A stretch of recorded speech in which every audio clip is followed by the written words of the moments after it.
Hello everyone, welcome to objective Adda. Objective Adda के नए video में आपका स्वागत है।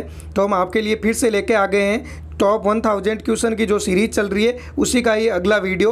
आपको पता होगा इससे पहले हमारे 5 वीडियो आ चुके हैं इस सीरीज के और पांचों ही वीडियो के आपका रिस्पांस एक से बढ़कर एक रिस्पांस है और ज़्यादातर सभी का यही आता है कि इसका नेक्स्ट पार्ट जल्दी से जल्दी लेके आओ। तो देखो कल ही हमारे 2 वीडियो आए थे एक ही दिन में और फाइनली आज ही हम आपके लिए 6th पार्ट लेके आ गए हैं। तो आपके मिस नहीं कर रहे हैं। आपके जो जीके के क्वेश्चन है 1000 उससे ज़्यादा ही मिल जाएंगे आपको। 20 तारीख से पहले हमने आपको बोला था कि 10 वीडियो के आसपास आपके 100% अपलोड कर देंगे।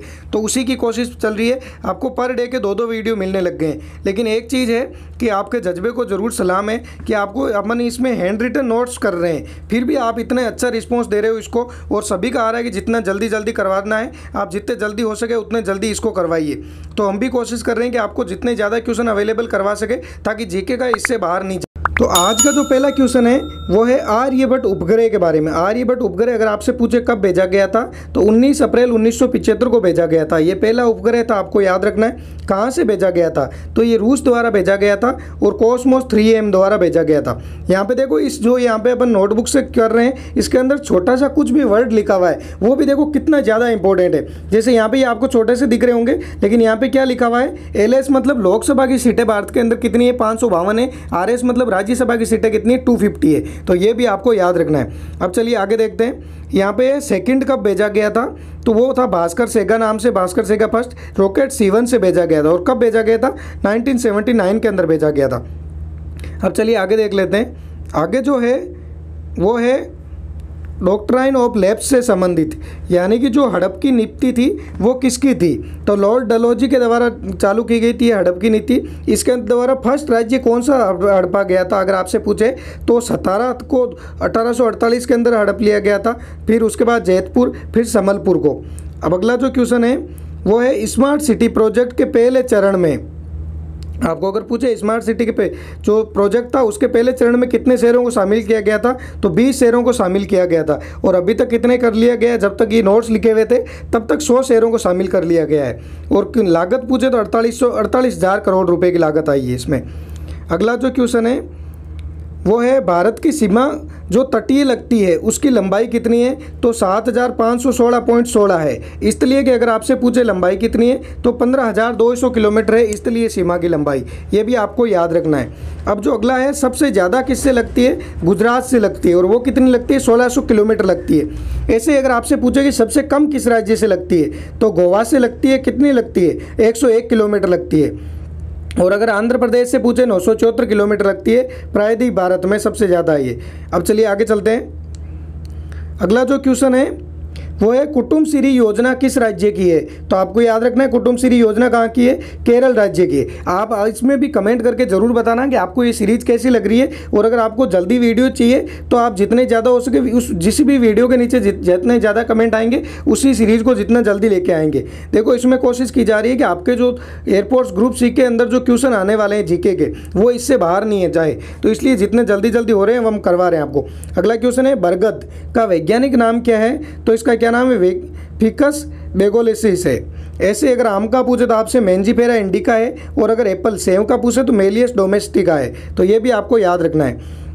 अगला जो क्वेश्चन है वो है ताजमहल कब बनाया गया था तो 1632 से 1653 तक बनाया गया था ताजमहल। और वह किसने बनाया था, वैसे ये तो सभी को पता होगा क्योंकि ताजमहल हर कोई बना देता है कि भाई कहते तो है ना कि हम ताजमहल बना देंगे आपके लिए बस। तो बनाया किसने था रियल में तो शाहजहां ने बनाया था। किसके लिए बनाया था, मुमताज़ के लिए बनाया था।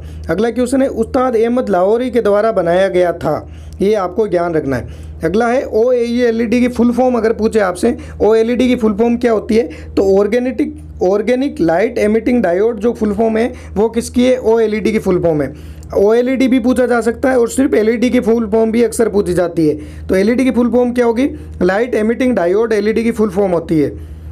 अगला जो क्वेश्चन है वो बहुत ही ज़्यादा इंपॉर्टेंट क्वेश्चन है आपके लिए, वो है यहाँ पे पूछा गया है कि आर के नारायण है, उनकी पुस्तकों के नाम दिए हुए हैं। आर के नारायण की पुस्तक अक्सर एग्जाम में पूछी जाती है, जो पूछी जाती है वो डिस्कस कर लेते हैं। एक तो स्वामी एंड फ्रेंड्स, ये रेलवे एनटीपीसी के अंदर बार बार पूछी गई थी। स्वामी एंड फ्रेंड्स पुस्तक किसकी है, तो आर के नारायण की है। उसके अलावा मालगुडी डेज जो पुस्तक है वो भी आर के नारायण की है। वैसे ये नाम काफ़ी सुना होगा, अगर आप पहले टीवी देखते थे तो इसके नाम से एक सीरीज भी है, वो सीरियल भी आता था, उसका क्या नाम था, मालगुडी डेज था। उसके बाद में जो इनकी इंपॉर्टेंट जो बुक है वो है द इंग्लिश टीचर और बैचलर ऑफ आर्ट्स। ये दोनों भी आपको याद रखना है वो किसकी बुक है, तो वो आर के नारायण की इंपॉर्टेंट बुक है। अगला जो क्वेश्चन है वो है कोलेरू झील कहाँ पे है, तो आंध्र प्रदेश के अंदर है और कृष्णा झील में है, ये आपको याद रखना है। अगला जो सवाल है वो है भाग से रिलेटेड, जो संविधान के भाग दिए हुए हैं उनसे रिलेटेड है। जैसे संविधान के जो 10 भाग है उनके अंदर किसके अंदर क्या क्या आता है, तो वो डिस्कस करने वाले हैं। जैसे भाग फर्स्ट के अंदर आपसे पूछे क्या आता है, तो संघ व उसके क्षेत्र से संबंधित तक किस में दिया हुआ है, भाग फर्स्ट में। और संघ व उसका क्षेत्र किस अनुच्छेद से लेकर किसके बीच में, 1 से लेकर 14 के बीच में। ऐसे भाग 2 के अंदर क्या दिया हुआ है, तो नागरिकता से संबंधित दिया हुआ है और अनुच्छेद क्या है, 5 से 11 है। भाग 3 के अंदर क्या है, मौलिक अधिकार से संबंधित है, अनुच्छेद 15 से लेकर 35 तक है। भाग 4 में नीति निर्देशक तत्व है, अनुच्छेद 36 से लेकर 51 तक है। भाग 4A के अंदर कौन से मौलिक कर्तव्य दिए हुए हैं, और अनुच्छेद की अगर बात करें तो 51A है। ऐसे ही अगर आपसे पूछे भाग 8 के अंदर क्या है, केंद्र शासित प्रदेश दिए हुए हैं, अनुच्छेद 239 से लेकर 242 तक।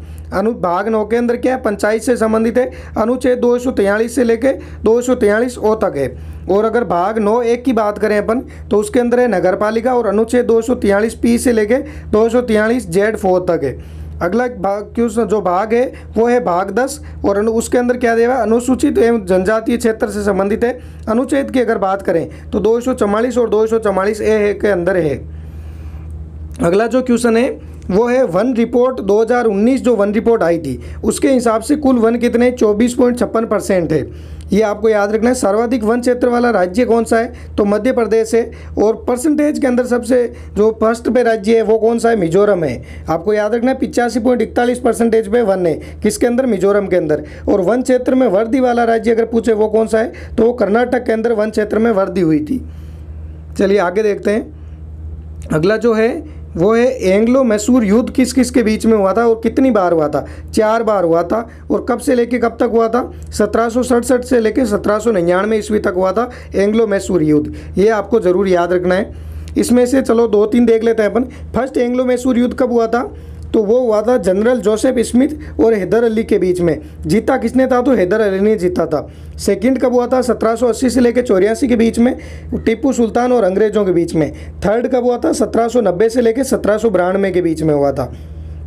अगला जो क्वेश्चन है वो है आपके लिए कि प्राथमिक क्षेत्र किसको कहते हैं। प्राथमिक क्षेत्र के अंदर देखो, ये क्वेश्चन भी अक्सर एग्जाम में पूछा जाता है। नॉर्मल क्वेश्चन लगता है ये, लेकिन एग्जाम में ये जरूर पूछा जाता है। बार बार क्वेश्चन ये पूछा गया है कि प्राथमिक क्षेत्र के अंदर कौन कौन से आते हैं, तो कच्चा माल, कृषि, वानिकी और पशुपालन, मत्स्य और मुर्गी, ये सब है वो प्राथमिक क्षेत्र में आते हैं। इनमें से अगर अपन बात करें कि फिर भी मोस्ट इंपॉर्टेंट कौन सा है, तो जो कृषि है, आपसे ये क्वेश्चन अक्सर पूछा जाता है कि कृषि किसके अंदर आता है, तो आपको याद रखना है प्राथमिक क्षेत्र के अंदर आता है। ऐसे द्वितीय क्षेत्र में कौन कौन आता है, तो विनिर्माण और उद्योग आते हैं, वो आते हैं द्वितीय क्षेत्र में।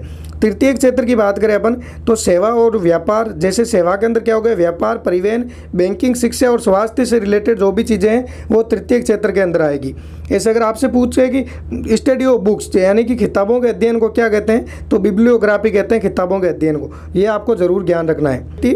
और 1 नवंबर 1858 तक चली थी और मेरठ में धन सिंह गुर्जर के द्वारा चलाई गई थी। अब जो आगे है क्वेश्चन वो है साइमन कमीशन कब आया था, 3 फरवरी 1928 को भारत पहुंचा था। और गठन कब हुआ था, 8 नवंबर 1927 को साइमन कमीशन का गठन हुआ था। साइमन कमीशन के अगर कार्य की बात करें हम, तो मॉन्टेग्यू चेम्सफोर्ड में सुधार की जांच करना साइमन कमीशन का कार्य था। ऐसे ही अगर अपन आगे बात करें तो चलिए देख लेते हैं, जो भारतीय ध्वज, जो अपना तिरंगा है, उससे रिलेटेड कुछ इंपॉर्टेंट बातें कर लेते हैं। भारत का ध्वज फर्स्ट टाइम कब फहराया गया था, तो 7 अगस्त 1906 को कोलकाता के अंदर फहराया गया था भारत का ध्वज पहली बार। और अगर आपसे ये पूछे इसके बाद में कि कहाँ पे पहनाया गया, तो पारसी बागान चौक पे पहनाया गया था। 22 अगस्त 1907 को क्या इंपॉर्टेंट है, वो है मैडम जो भिकाजी है। ये मोस्ट एंड मोस्ट इंपॉर्टेंट याद रखिए, ये जो नाम है ये आपको कभी ना कभी एक नंबर ज़रूर दिलाएगा कि मैडम भिकाजी ने जो तिरंगा पहनाया था वो कहाँ पे पहनाया था। तो जर्मनी के अंदर मैडम भिकाजी ने तिरंगा पहनाया था। और जो तिरंगा है वो डिज़ाइन किसके द्वारा किया गया है, तो जो पिंगाली वेंकैया है उसके द्वारा डिज़ाइन किया गया है। और लंबाई और चौड़ाई की बात करें हम तो 3:2 जो है वो भारतीय तिरंगे की लंबाई है। ये आपको पता होनी चाहिए।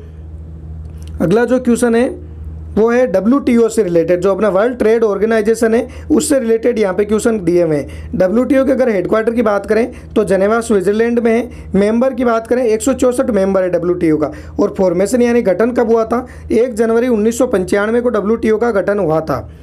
अगला जो क्वेश्चन है वो है आपके लिए कि प्रथम हाईकोर्ट कौन सा है। 1 जुलाई 1862 को कलकत्ता के अंदर प्रथम हाईकोर्ट बनाया गया था। ऐसे अगर आप याद करना चाहो कि भारत के अंदर अभी वर्तमान में कितने हाईकोर्ट है, तो भारत के अंदर आपको याद रखना है टोटल 25 हाईकोर्ट है। सबसे जो लास्ट में नवीनतम हाईकोर्ट है वो कौन सा है, तो अमरावती का जो हाईकोर्ट है वो सबसे नवीनतम हाईकोर्ट है। अगला जो क्वेश्चन है वो है यूनेस्को विश्व धरोहर के अंदर टोटल कितने शामिल है, तो 1121 शामिल है। ये 2020 तक की जो रिपोर्ट आई थी उसके अंदर है। और भारत के अंदर कितने हैं, तो 40 है। अगला क्वेश्चन है सुकन्या समृद्धि योजना है वो कहाँ से शुरू हुई थी, तो पानीपत हरियाणा से शुरू हुई थी। कब हुई थी, 2015 के अंदर। और किसके द्वारा शुरू की गई थी, तो नरेंद्र मोदी के द्वारा शुरू की गई थी। अगला जो क्वेश्चन दिया हुआ है वो यहाँ पे है कि सरदार सरोवर बांध है, यहाँ पे जो क्वेश्चन है सरदार सरोवर बांध है वो कहाँ पे, तो नर्मदा नदी पर है, आपको याद रखना है। और 163 मीटर ऊंचा है। अकबर का अगर कार्यकाल की बात करें तो 1556 से लेकर 1605 तक अकबर का कार्यकाल था। और बाबर के अगर कार्यकाल की बात करें तो 1526 से लेकर 1530 तक का कार्यकाल वो किसका था, बाबर का कार्यकाल था। तो दोस्तों चलिए 10 मिनट से ऊपर का वीडियो होने लग गया है, तो इतना ही वीडियो करेंगे। अगर अगला पार्ट चाहिए तो आप कमेंट करके ज़रूर बताना कि हमें इसका अगला पार्ट चाहिए। और अगर आपको अच्छा लगता है तो आप ज़रूर कमेंट में लिखना अच्छा लगता है। और अगर अच्छा नहीं लग रहा तो आप वो भी कमेंट में बताना कि अच्छा क्यों नहीं लग रहा है। तो हैंड रिटन नोट्स की वजह से प्रॉब्लम है या फिर वैसे और कोई प्रॉब्लम है, अगर और आपको लगता है कि ये सीरीज़ बंद कर देनी चाहिए तो भी आप कमेंट करके बता देना, तो हम ये सीरीज़ बंद कर देंगे, आगे इसके वीडियो नहीं लेके आएंगे। और अभी तक आपने हमारे चैनल को सब्सक्राइब नहीं किया तो ज़रूर चैनल को सब्सक्राइब कर लेना। तो दोस्तों मिलते हैं नेक्स्ट वीडियो में।